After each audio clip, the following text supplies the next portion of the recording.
खबर शामिल करते हैं हमारे ब्यूरो चीफ पंजाब राना उस्मान गनी की रिपोर्ट के मुताबिक सरपरस्त आला चौधरी अली मोहम्मद गुजर साहब चीचा वतनी प्रॉपर्टी डीलर एसोसिएशन की मेज़बानी में एक मीटिंग कॉल की गई, जिसमें प्रॉपर्टी डीलर हजरात ने भरपूर शिरकत की। जनरल सेक्रेटरी एसोसिएशन के लेट आने की वजह से स्टेट सेक्रेटरी की खिदमत शेख मोहम्मद आलमगीर साहब ने अदा की और तिलावत कलाम पाक नादर सुले मकबूल के बाद साबिक सदर अतीक भट्ट, शरीफ मिनहास और डीलर एसोसिएशन के हाफिज उस्मान साहब, general secretary property dealer association Imran Shah साहब, राना उस्मान और दीगर ने अपने तजावीज़ पेश की। मुबसर की हैसियत से अरशद फारूकी गुजर ने अपनी और राय और तजावीज़ दी। आखिर में बुजुर्ग रहनमा सरपरस्त आला चीचा वतनी प्रॉपर्टी डीलर एसोसिएशन ने मुदब्बिराना खिताब किया। इतनी बड़ी तादाद में डीलर भाइयों की शिरकत को सराहा, शुक्रिया के साथ पुरतकल्लुफ़ चाय से तवाज़े फरमाई। याद रहे, प्रॉपर्टी डीलर हजरात की कसीर तादाद ने शिरकत करके अपनी अहमियत को खूबसूरत अंदाज में पेश किया, जिस पर तमाम मेम्बरान प्रॉपर्टी डीलर मुबारकबाद के हकदार हैं। उम्मीद है आइंदा भी इस तरह की यकजहती का मुजाहरा किया जाएगा। ਸਾਰਿਆਂ ਨੂੰ ਦਾਵਤ ਦਿੱਤੀ ਸੀ। ਆਰਓ ਭੱਟ ਸਾਹਿਬ ਨੇ ਕਿਹਾ ਸੀ, ਅਤੀਕ ਭੱਟ ਸਾਹਿਬ ਨੇ ਗਰੁੱਪ 'ਚ ਵੀ ਇਲੈਕਸ਼ਨ ਕਮਿਸ਼ਨ ਨੂੰ ਫਾਰਗ ਕੀਤਾ ਜਾਵੇ। ਇਲੈਕਸ਼ਨ ਕਮਿਸ਼ਨ ਵੋਟ ਵੱਲ ਨੂੰ ਨਹੀਂ ਲੈ ਕੇ ਜਾਂਦਾ, ਸਾਡਾ ਪ੍ਰੋਸੈਸ ਲੇਟ ਹੋ ਰਿਹਾ, ਜਨਵਰੀ 'ਚ ਇਲੈਕਸ਼ਨ ਹੋਣਾ ਚਾਹੀਦਾ। ਰਾਣਾ ਜ਼ੁਬੈਰ ਸਾਹਿਬ ਨੇ ਇਹਨਾਂ ਦੀ ਗੱਲ ਨੂੰ ਮੱਦੇਨਜ਼ਰ ਰੱਖਦਿਆਂ ਹੋਇਆ ਵਿੱਚ ਹਕੀਮ ਸਾਹਿਬ ਥੋੜਾ ਜਿਹਾ ਇਹਨਾਂ ਦਾ ਆਪਸ 'ਚ ਇਖਤਲਾਫ ਹੋ ਗਿਆ ਔਰ ਜਾਨ ਸਾਹਿਬ ਗਰੁੱਪ ਦੇ ਪਹਿਲੇ ਹਮਦ ਗਰੁੱਪ ਦੇ ਸੀ, ਉਹਨਾਂ ਨੇ ਕਿਹਾ ਜੀ ਉਹੀ ਰਹੇਗਾ। ਬਾਅਦ 'ਚੋਂ ਦੂਸਰੇ ਦਿਨ ਦਾ ਟਾਈਮ ਤੈਅ ਹੋ ਗਿਆ। ਅਸੀਂ ਸਾਰੇ ਗਰੁੱਪ ਨੂੰ ਦਾਵਤ ਦਿੱਤੀ, ਰਾਣਾ ਜ਼ੁਬੈਰ ਸਾਹਿਬ ਦੇ ਡੇਰੇ ਦੀ ਭੱਟ ਸਾਹਿਬ ਸਾਰਿਆਂ ਨੂੰ ਅਸੀਂ ਗਰੁੱਪ ਨੂੰ ਪ੍ਰਾਪਰਟੀ ਯੂਨੀਅਨ ਨੂੰ ਦਾਵਤ ਦਿੱਤੀ, ਜਿਹਦੇ 'ਚ 50 ਤੋਂ 60 ਲੋਕ ਆਏ। ਅਸੀਂ ਕੁਛ ਲੋਕਾਂ ਨੂੰ ਚੇਚਾ ਕਾਲ ਕਰ ਜਿਨ੍ਹਾਂ ਨੇ ਜੇਲ੍ਹ 'ਚ ਕਾਲ ਵੀ ਕੀਤੀ। 24 ਘੰਟੇ ਪਹਿਲੇ ਅਸੀਂ ਦਾਵਤ ਦਿੱਤੀ ਸੀ, ਜਿਨ੍ਹਾਂ ਦੇ ਇਹਦੇ ਵਿੱਚ ਸਾਰੇ ਸੀਨੀਅਰ ਹਜ਼ਰਾਤ ਬੈਠੇ ਆ ਜਿਹੜੇ ਸ਼ਾਮਲ ਹੋਏ।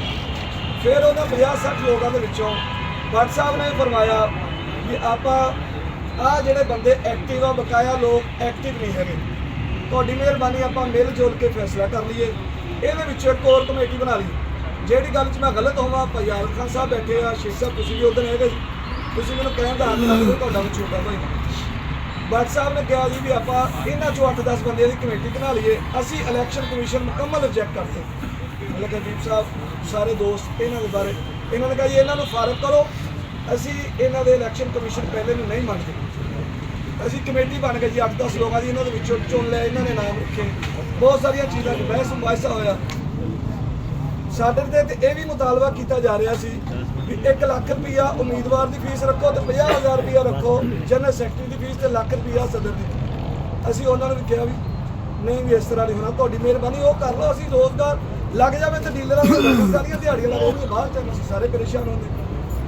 ਅਸੀਂ ਦੂਸਰੇ ਦਿਨ ਮੀਟਿੰਗ ਰੱਖ ਲਈ 10 ਲੋਕਾਂ ਦੀ, ਜਿਹਦੇ ਮੀਆਂ ਵੇਖ ਸਾਹਿਬ ਵੀ ਸੀ, ਅਤੀਕ ਭੱਟ ਸਾਹਿਬ ਵੀ ਸੀ, ਆਰਫ ਖਾਨ ਸਾਹਿਬ ਵੀ ਸੀ, ਜਿਸ਼ਾਨ ਮਾਨ ਸਾਹਿਬ ਵੀ ਸੀ, ਇਮਰਾਨ ਸ਼ਾਹ ਸਾਹਿਬ ਵੀ ਸੀ, ਹਕੀਮ ਅਬਰਾਰ ਸਾਹਿਬ ਵੀ ਸੀ।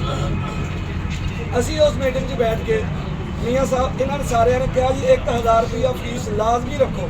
ਭੱਟ ਸਾਹਿਬ ਨੇ ਕਿਹਾ, ਖਾਨ ਸਾਹਿਬ ਨੇ ਦੁਹਰਾਇਆ, ਜਿੱਥੇ ਮੈਂ ਗਲਤ ਆ ਮੈਨੂੰ ਦੁਬਾਰਾ ਦੱਸ ਦਿਓ। ਇਹਨਾਂ ਨੇ ਕਿਹਾ ਜਿਹੜਾ ਬੰਦਾ 1000 ਰੁਪਈਆ ਨਹੀਂ ਭਰਦਾ ਉਹਦਾ ਵੋਟ ਨਹੀਂ ਬਣਾਉਣਾ। ਮੀਆਂ ਸਾਹਿਬ ਨੇ ਕਿਹਾ ਯਾਰ ਨਾ ਇਸ ਤਰ੍ਹਾਂ ਕਰੋ, ਮੀਆਂ ਵੇਖ ਸਾਹਿਬ ਨੇ ਇਹਨਾਂ ਨੇ ਕਿਹਾ ਯਾਰ ਇਸ ਤਰ੍ਹਾਂ ਨਾ ਕਰੋ, ਤੁਹਾਡੀ ਮਿਹਰਬਾਨੀ ਹੈ, ਜਿਹੜਾ 1000 ਰੁਪਈਆ ਫੀਸ ਹੈ ਇਹ ਨਾ ਕਰੋ। ਔਰ ਯਾਰ ਕੁਛ ਨਾ ਰੱਖੋ, ਆਪਾਂ ਪ੍ਰੋਫੈਸ਼ਨਲ ਲੋਕਾਂ ਨੂੰ ਲੈ ਕੇ ਆਏ, ਡੀਲਰਾਂ ਦਾ ਆਪਾਂ ਵੋਟ ਇਹਨਾਂ ਨੇ ਤੇ ਆਪਾਂ ਨੂੰ ਫੀਸ ਨਹੀਂ ਦਾ ਵੋਟ ਦਿੱਤਾ, ਆਪਾਂ ਨੂੰ ਕਿਹੜਾ ਕੋਈ ਫੰਡ ਆਉਂਦੇ। ਇਹਨਾਂ ਨੇ ਕਿਹਾ ਜੀ ਜਿਹੜਾ 1000 ਨਹੀਂ ਦਿੰਦਾ ਉਹਦਾ ਵੋਟ ਹੀ ਨਹੀਂ ਬਣਾਉਣਾ। ਫਿਰ ਵੀ ਅਸੀਂ ਕਿਹਾ ਜੀ ਅਗਰ ਅਸੀਂ ਨਹੀਂ ਕਰਦੇ ਤਾਂ ਕਿਹਾ ਜੀ ਖਾਨ ਸਾਹਿਬ ਵੀ ਬੈਠੇ, ਇਹਨਾਂ ਨੇ ਕਿਹਾ ਜੀ 1000 ਰੁਪਈਆ ਲਾਜ਼ਮੀ ਰੱਖੋ। ਮੀਆਂ ਸਾਹਿਬ ਨੇ ਕਿਹਾ ਜੀ ਚਲੋ ਦੇਖ ਲਓ ਯਾਰ ਤੁਹਾਡੀ ਮਰਜ਼ੀ ਆ। ਅੰਜਮਨ ਤਾਜਰਾਂ ਦਾ ਵੀ ਸਾਨੂੰ ਪਤਾ ਵਾ, ਬੜੇ ਸਾਰੇ ਲੋਕ ਜਿਹੜੇ ਵੱਡੇ ਨਾਮ ਆ ਫੰਡ ਦੇ ਮਾਮਲੇ 'ਚ ਆ ਕੇ ਖਤਮ ਹੋ ਜਾਂਦੇ। ਇਹਨਾਂ ਨੇ ਸਾਨੂੰ ਮਜਬੂਰ ਕੀਤਾ, ਫੋਰਸ ਕਰਕੇ 1000 ਰੁਪਇਆ ਫੀਸ ਰਖਵਾਈ। ਇਲੈਕਸ਼ਨ ਕਮਿਸ਼ਨ ਦੇ ਕੋਲ ਹੀ ਫੀਸ, ਅਸੀਂ ਉਹਦੇ 'ਚ 1 ਰੁਪਏ ਦੇ ਵੀ ਅੱਲਾ ਦੇ ਫਜ਼ਲ ਨਾਲ ਦਾਅਵੇ ਦੱਸਦੇ ਹਾਂ ਕਿ ਉਹ ਤੁਹਾਡੇ ਦੋਸਤਾਂ ਦੇ ਉੱਥੇ ਪਏ। ਅੱਜ ਵੀ ਦੋਸਤਾਂ ਦਾ ਇhtਜਾਜ ਸੀ, ਕੱਲ੍ਹ ਵੀ ਦੋਸਤ ਕਰ ਰਹੇ ਸੀ। ਜ਼ੁਬੈਰ ਸਾਹਿਬ ਨੇ, ਆਪਣੇ ਸਦਰ ਸਾਹਿਬ ਨੇ, ਸਾਰਿਆਂ ਦੇ ਮੁਤਾਬਕ। ਅੱਛਾ ਦੂਸਰੀ ਚੀਜ਼ ਮੈਨੂੰ ਦੇਖਦਾ ਹਾਂ ਫੀਸ ਖਤਮ ਕਰ ਦਿੱਤੀ। ਇਲੈਕਸ਼ਨ ਕਮਿਸ਼ਨ ਉਹ ਵੀ ਸਾਡੇ ਵਿੱਚੋਂ ਹੀ ਸੀ, ਪਹਿਲੇ ਕੋਈ ਹੋਰ ਦੋਸਤ ਨਹੀਂ ਸੀ, ਉਹ ਵੀ ਸਾਡੇ ਸੀਨੀਅਰ ਹੀ ਸੀ। ਮਲਕ ਹਬੀਬ ਸਾਹਿਬ ਸੀ, ਅਸ਼ਫਾਕ ਕਾਦਰੀ ਸਾਹਿਬ ਸੀ, ਅਸਲਮ ਚੌਹਾਨ ਸਾਹਿਬ ਸੀ। ਇਹਨਾਂ ਨੇ ਕਿਹਾ ਜੀ ਇਹਨਾਂ ਨੇ ਪਹਿਲੇ ਵੀ ਸ਼ਫਾਫ ਇਲੈਕਸ਼ਨ ਨਹੀਂ ਕਰਵਾਇਆ, ਅਸੀਂ ਇਸ ਇਲੈਕਸ਼ਨ ਕਮਿਸ਼ਨ ਨੂੰ ਨਹੀਂ ਮੰਨਦੇ। ਮੀਆਂ ਸਾਹਿਬ ਨੇ ਜੋ 10 ਲੋਕ ਬੈਠੇ ਸੀ, ਮੀਆਂ ਵੇਖ ਸਾਹਿਬ ਨੇ ਕਿਹਾ ਯਾਰ ਇੱਦਾਂ ਨਾ ਕਰੋ, ਤੁਹਾਡੀ ਮਿਹਰਬਾਨੀ, ਆਪਣੇ ਸੀਨੀਅਰ ਆ, ਇੱਦਾਂ ਕਰ ਲਓ ਤੁਸੀਂ, ਅਗਰ ਕੋਈ ਥੋੜਾ ਬਹੁਤਾ ਰੱਦੋ ਬਦਲ ਕਰਨਾ ਜਿਹੜਾ ਸੁਸਤ ਲੱਗਦਾ ਆਪਾਂ ਨਾਲ ਬੰਦੇ ਐਡ ਕਰ ਲਈਏ। ਇਹਨਾਂ ਨੇ ਕਿਹਾ ਜੀ ਨਹੀਂ ਬਿਲਕੁਲ ਨਹੀਂ ਮੰਨਣਾ, ਇਲੈਕਸ਼ਨ ਕਮਿਸ਼ਨ ਫਾਰਗ ਕੀਤਾ ਜਾਵੇ, ਦੂਸਰੇ ਬੰਦੇ ਚੁਣੋ, ਆਪਣੇ ਵਿੱਚੋਂ ਚੁਣਨਾ ਚਾਹੀਦਾ। ਫਿਰ ਇਲੈਕਸ਼ਨ ਕਮਿਸ਼ਨ ਇਹਨਾਂ ਨੇ ਤੈਅ ਕਰ ਲਿਆ। ਅਸੀਂ ਕਿਹਾ ਜੀ ਨਿਊਟਰਲੀ ਬੰਦੇ ਲੈ ਉਹ ਵੀ ਹਕੀਮ ਸਾਹਿਬ ਦਾ ਨਾਮ ਆਇਆ ਸੀਗਾ, ਠੀਕ ਆ। ਡਾਕਟਰ ਅਕਰਮ ਸਾਹਿਬ ਸੀਗੇ, ਸਾਡੇ ਕਪੂਰ ਸਾਹਿਬ ਸਾਡੇ ਬਜ਼ੁਰਗ ਆ। ਰਾਣੇ ਨਿਸ਼ਾਨ ਦਾ ਨਾਮ ਆਇਆ ਸਰ। 2 ਟੀਚਰ ਨੇ ਕਿਹਾ ਜੀ ਬਾਹਰੋਂ ਹਾਇਰ ਕਰਨਾ, ਠੀਕ ਆ। ਅਨੇ ਕੋਈ ਐਸੀ ਗੱਲ ਨਹੀਂ।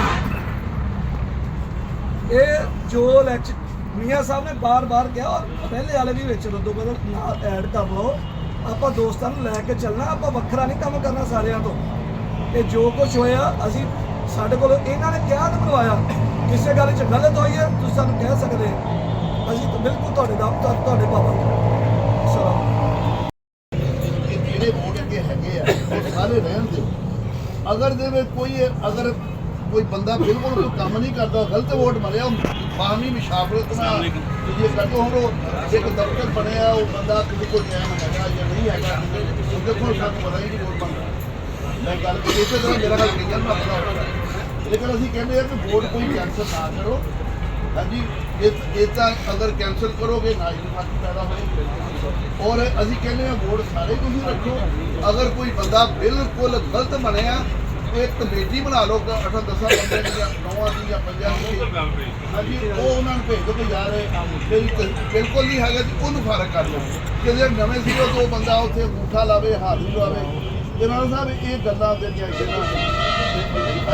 ਸਾਰੇ ਅਸੀਂ ਇਲੈਕਸ਼ਨ ਕਮਿਸ਼ਨ ਨਾਲ